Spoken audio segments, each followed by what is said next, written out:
বরঞ্চ প্রথম আঘাতটা শুরু হয়েছিল 2006 সালের 28 অক্টোবর।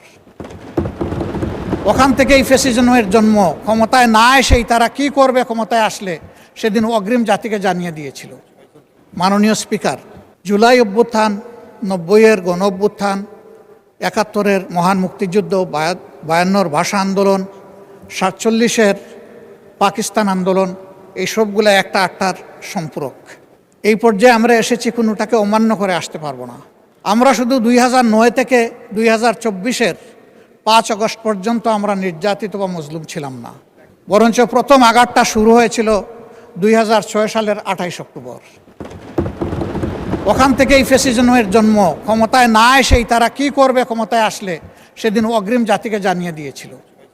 সারা দেশে 2 দিনে 54 জন মানুষ, শুধু জামাতে ইসলামী না, বিএনপিরও সেই সময় নির্মমভাবে তাদেরকে খুন করা হয়েছে। পল্টন মোড়ে 6 জনকে সাপের মতো পিটিয়ে হত্যাই শুধু করা হয় নাই, তাদের লাশের উপর উঠে নর্তন কুর্দন করা হয়েছে। গোটা বিশ্ববাসী স্তম্ভিত হয়েছিল, হতবাক হয়েছিল সেদিনকার দৃশ্য দেখে। এরই ধারাবাহিকতায় এই সংসদে আমি আগেও বলেছি যে এখানে আমরা সবাই মজলুম, বিভিন্নভাবে মজলুম। মজলুমের বাইরে এখানে কোনো সংসদ সদস্য আছেন আমি বিশ্বাস করি না।